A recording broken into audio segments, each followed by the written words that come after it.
সীতারাম দাস ওঙ্কারনাথ মানুষ রূপে মানুষের সঙ্গে সবাইকে সঙ্গে নিয়ে এত নিকটে সবাইকে টেনে নিয়ে তিনি পথে নেমেছেন, এটা চিন্তা করা যায় না। যেমন আমার জীবনে ঘটেছে, আমার ডোরকপিন হয়েছে, পৈতে হয়েছে, হওয়ার পরে আমি তখন বাইরে বাইরে ঘুরে বেড়াই ঠাকুরের নাম করতে করতে। তো হঠাৎ একদিন সাঁইতিয়া স্টেশনে আমি বসে আছি, নাম প্রচারের জন্য আমি যাব বর্ধমান। তো বর্ধমানে যাব, দেখলাম ট্রেনটা লেট করছে। কেন লেট করছে বুঝতে পারলাম না। হঠাৎ দেখছি একজন সাধু, কি হলো? এইরকম একটা সাধু, একদম খালি গা, তিলকে ভর্তি, মালাতে ভর্তি, এই বড় জটা, আর একদম পাতলা দেখতে, একটা বরিব্বাস, যেরকম বরিব্বাস পরা দরকার সেই বরিব্বাস পরে তিনি আমাকে ডাকছিলেন। তিনি এসে বলছে, তুই আমার সঙ্গে যাবি? আমি একটা অদ্ভুত, আমি চিন্তা তখন যেন মগ্ন হয়ে গেছি, যেন আর ভুলে গেছি যে আমি যে কোথায় যাব, কি করব। আমার তখন সিটিতে আর আসছে না। তা আমি মনে হয় যাবো, চলো চলো বলে কোথায় যাবে জিজ্ঞাসা না করে আমি আমার যন্ত্রপাতি জিনিসপত্রগুলো আমি তুলছি, কাঁধে তুলে দেখছি সেই সাধু নেই। কি হলো? কোথায় গেল? আমি কি ভুল দেখলাম? কোথায় গেলেন? হঠাৎ শুনছি ট্রেনটা আসছে, ঘন্টা দিচ্ছে, আমি তাড়াতাড়ি ঢুকে পড়লাম।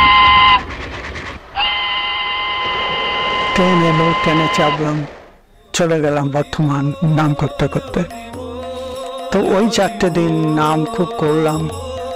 এবার ধুলট করে আমি স্টেশনে ফিরে যাচ্ছি, স্টেশনের কাছে দাঁড়িয়ে আছি। তো হঠাৎ শুনতে পাচ্ছি হরে কৃষ্ণ নাম।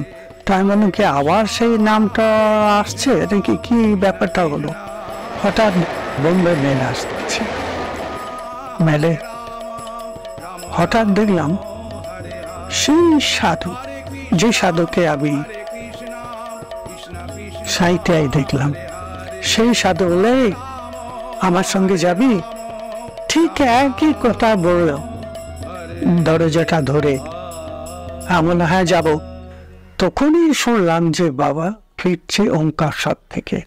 তাই বাবার সঙ্গে গিয়ে পৌঁছে দেখলাম, আমার তখন খুব ভালো লাগলো। আমি বাবার মন আমাকে হরণ করেছে, যার বলে মন হরণ করে যে গুরু গায়ে সে, তা আমার মনটা হরণ করেছে খুব।